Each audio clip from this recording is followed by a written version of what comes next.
News 100 live TV में आपका स्वागत करती हूँ। चलिए रुक करते हैं आज की बड़ी खबर पर। डकबैक इंडिया कंपनी बंद होने को लेकर कर्मचारियों में काफी आक्रोश है।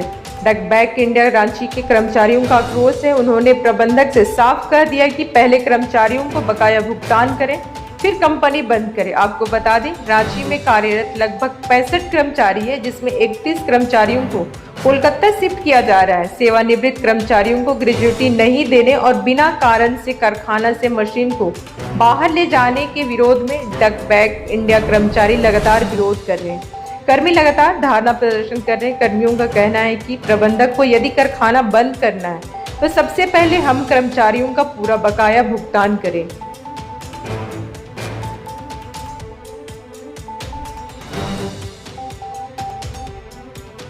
भारतीय मजदूर संघ के बैनर तले आप लोग अनशन पर बैठे हुए हैं, क्या कारण है? धरना में है क्योंकि ये कंपनी बिहार रबड़ के नाम से चलती थी। उसके बाद इसका मैनेजमेंट बॉडी चेंज हुआ और 2018 में सक्सेना जी इसके चेयरपर्सन बने और निर्देशक बने। उसके बाद से ही कंपनी में कामगारों का आर्थिक और मानसिक दोनों शोषण प्रारंभ हो गया। 2019 में 24/10/2019 को झारखंड सरकार ने न्यूनतम मजदूरी का नया दर की घोषणा की और यहाँ से विवाद चरम पर आया। इसको इन्होंने लागू नहीं किया गया। उस नहीं लागू करने से इनके मकान भत्ता वगैरह सारे भत्ता में असर पड़ा। फिर उसके बाद लगातार 6-6 महीना में जो झारखंड सरकार महंगाई भत्ता की घोषणा कर रही थी उसको भी लागू नहीं किया। नहीं करने से इस हम लोगों ने उठाया विषय को। तो इनके चीफ ऑपरेशन मैनेजर जो अभी सीईओ के पद में कार्यरत है नागेश्वर मिश्रा ने एक पत्र कामगारों के नाम लिखा और बोला कि 2-3 महीना में हम इसका भुगतान कर देंगे। परंतु भुगतान नहीं होने के बाद हम लोगों ने इस विषय को उप सरमायुक्त रांची के समक्ष रखा। रांची में उप सरमायुक्त के सामने त्रिपक्षीय वार्ता में कंपनी के मैनेजर और एचआर मैनेजर की उपस्थिति में त्रिपक्षीय समझौता उप सरमायुक्त के सामने संपन्न हुआ और कहा गया कि जो ड्यूज है उसको पेमेंट कर दिया जाए। परंतु प्रबंधक ने पुनः उप सरमायुक्त की यहाँ त्रिपक्षीय वार्ता का भी अवहेलना करते हुए वेतन का भुगतान नहीं किया और पुराने दर पे ही वेतन देते रहे, जिससे वेतन महंगाई भत्ता और उससे सुविधा जो मिलते थे आवास भत्ता वगैरह का मजदूरों में असर पड़ने लगा, उसके आर्थिक में, और उसका कोई वृद्धि नहीं हुआ। फिर हम लोगों ने जब उप सरमायुक्त के यहाँ विषय को उत्पन्न किया तब उन्होंने इंस्पेक्शन किया कंपनी में। जो इंस्पेक्शन नोट है उनका, उसके जवाब में भी स्पष्ट हो गया कि इन्होंने भुगतान नहीं किया। तो बाध्य होकर यूनियन और कामगारों के बीच फैसला हुआ और कामगार उप सरमायुक्त कार्यालय में वेतन भुगतान अधिनियम के तहत अपना दावा पत्र दायर किया, जिसमें प्रबंधक एक में उपस्थित हुआ, बाकी में उपस्थित नहीं हुआ और केस अंतिम चरण पे है। अब पे स्लिप देना है और ऑर्डर निकलना बाकी है। श्रम आयुक्त के यहाँ जो आप लोगों की कोणीय जो बैठक हुई उसमें क्या बातें हुई थी और क्या समझौता हुआ था वहाँ? उस पर स्पष्ट हम लोगों से बातें हुई थी कि जो 24/10/2019 में अधिसूचना लागू है उसको हम लागू कर देंगे, परंतु यहाँ आने के बाद वो मुकर गए। वो लागू हो जाने से क्या फायदा मजदूरों का बेसिक में वृद्धि होता, महंगाई भत्ते में वृद्धि होता, आवास भत्ता में वृद्धि होता। इतना ही नहीं, प्रबंधक उसके बाद जब दावा पत्र दायर किया उपस्थित नहीं हुआ। 2018-19 तक ये कंपनी का ग्रेच्युटी जो सेवानिवृत्ति के बाद मजदूरों का सबसे बड़ा सहारा है बुढ़ापा में, वो LIC से लिंक था। LIC के माध्यम से, चेक के माध्यम से ग्रेच्युटी का भुगतान होता था। 2020 के बाद ग्रेच्युटी का भुगतान बंद हो गया और ग्रेच्युटी किसी भी कामगार को नहीं दिया गया। क्या लगता है क्या कारण है कि मतलब इस तरह से लापरवाही या अनदेखी की जा रही है? क्योंकि सक्सेना जी इस बात को कुछ स्थानीय अखबारों में कहा कि पार्ट में दे रहे, कुछ एक पार्ट में दिया, नहीं दिया। फिर उपदान अधिनियम के तहत इसमें केस हुआ, इस पे जजमेंट आ गया। अब ये दावा पत्र में जाने वाला है। ये सब जब परिस्थितियां उत्पन्न होने लगी तो हमारे यूनियन के अध्यक्ष को डिसमिस किया, कामगारों को ट्रांसफर कर दिया गया। जो गमबूट में काम करते थे उनको ट्रांसफर करके ठेका के मजदूर से बाहर के प्रदेश से लाके यहाँ काम कराया जा रहा। ये सब इसलिए किया जा रहा है जिससे उनको ग्रेच्युटी का भुगतान ना करना पड़े। और अब तो एक बड़ा विषय आ गया कि चूंकि उप सरमायुक्त के यहाँ से पे स्लिप मांग रहा तो विगत 2 महीना से पे स्लिप भी देना बंद कर दीजिए, एविडेंस भी आपके पास नहीं है। ये सारा चीज उनका नीलामबाज से बचने के लिए कंपनी को के मशीनों को दूसरे जगह शिफ्ट कर देना चाहते हैं और कामगारों का ग्रेच्युटी और एवं जायज मांगों को समाप्त करने का और नहीं देने का उद्देश्य से पूरा का पूरा कहानी रचा जा रहा है। अभी मैनेजमेंट से बात करने का आप लोगों ने प्रयास किया होगा, क्या बातें हुई, क्या आश्वासन? हम लोगों ने उप सरमाइल्स को लिखा, क्योंकि मैनेजमेंट के जो स्थानीय लोग हैं वो बात नहीं करते, उनसे निर्णायक बॉडी भी नहीं है, ऊपर से कोई विषय नहीं। हम लोगों ने उप सरमायुक्त रांची को सारे विषयों की जानकारी दी। उप सरमायुक्त रांची के यहाँ 8 जून को इस विषय में वार्ता सुनिश्चित की गई। तो क्या लगता है उस वार्ता में कुछ सफल बातें हो पाएंगी या उपायुक्त महोदय जो है उसमें अध्यक्षता करके इस मामले को खत्म करेंगे, क्या लगता है? एक्चुअली वार्ता में सफल, अगर वार्ता से बात का निपटारा हो जाता है तो ठीक है, नहीं तो उप सरमायुक्त यहाँ से जो आदेश पारित किया जाएगा या संबंधित न्यायालयों से भी जो आदेश पारित किया जाएगा उसके ऊपर कार्रवाई करेगा। जब तक मजदूरों को सारे विषयों पर हल नहीं हो जाती तो भारतीय मजदूर संघ से संबंध रबड़ कारखाना श्रमिक संघ का धरना जारी रहेगा। आज जो मजदूर जो यहाँ से कमाई करते थे, इनका इनकम का जरिया बंद हो चुका है, ऐसे परिस्थिति में क्या होगा, मजदूरों का क्या होगा?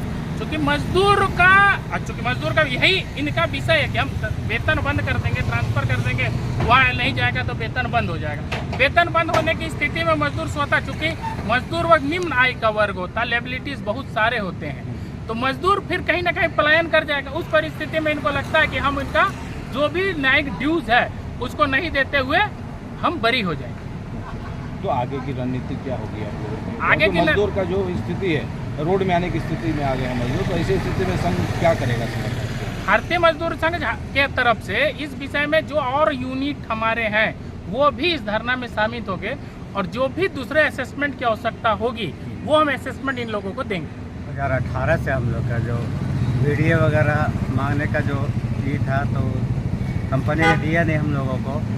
उन्होंने जैसे बोले कि समय भी दिया, लिखित भी दिया था कि हम देंगे, दिया नहीं। उस मांगने का ये पे हम लोग 5-6 आदमी को निकासित भी कर दिए। कितना दिन से आप इस संगठन मतलब फैक्ट्री में काम कर रहे थे? 28 साल हो गया। 28 साल से काम कर रहे थे। अभी क्या दिक्कत हो गई जो आप लोग को धरना पर बैठना पड़ रहा है?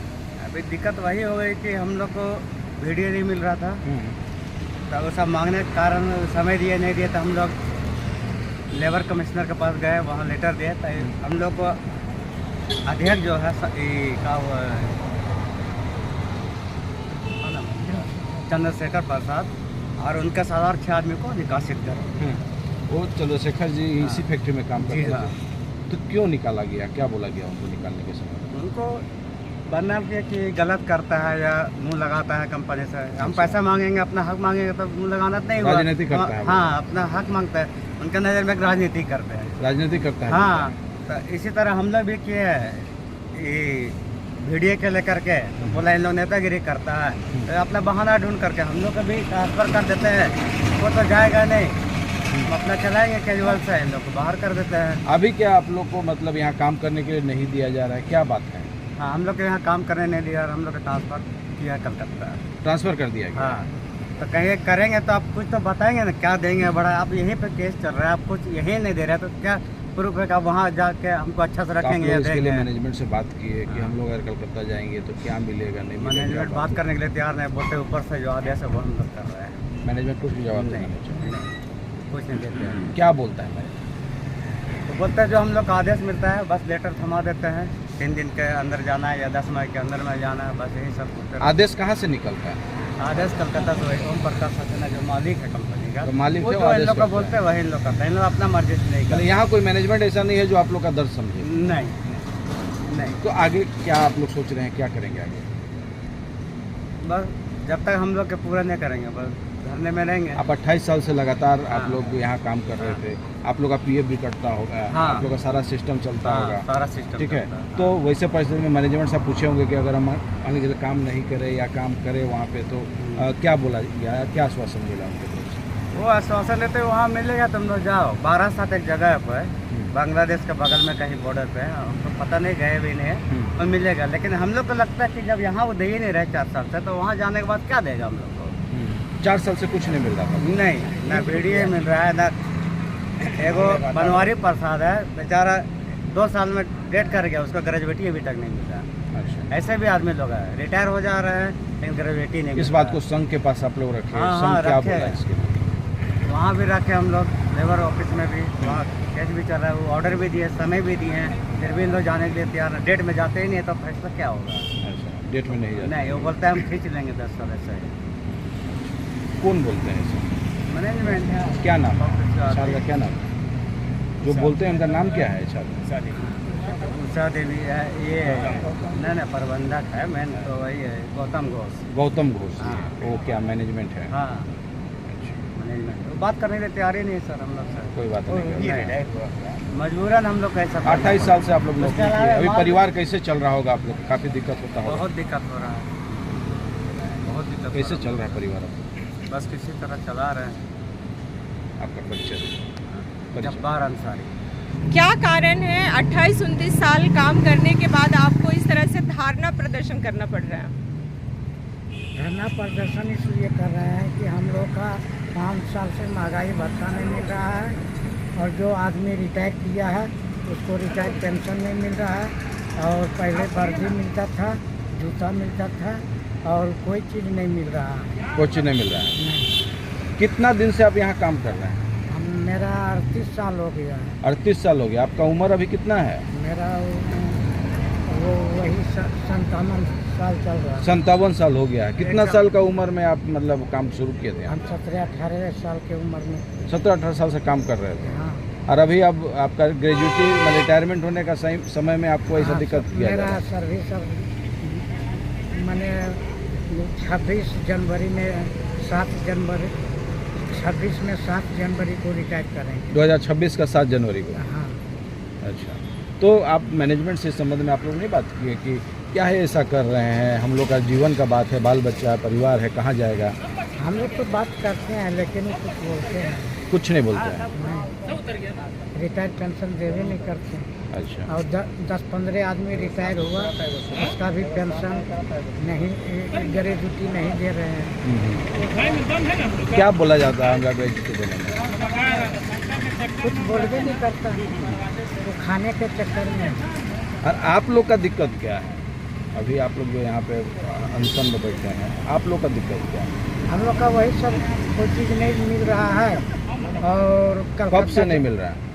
5 साल से नहीं मिल रहा है। 5 साल से नहीं मिल रहा है। हाँ, और कलकत्ता जाने के बाद हमको देंगे।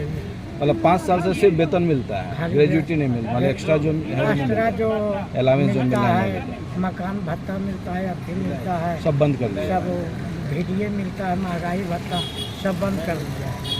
बच्चा दो गो लड़का है, पोता पोती यार सब है। अच्छा, परिवार कैसे चल रहा होगा? काफ़ी दिक्कत कैसे होता होगा। बहुत दिक्कत। आपका नाम बताइए। अजय कुमार सिंह।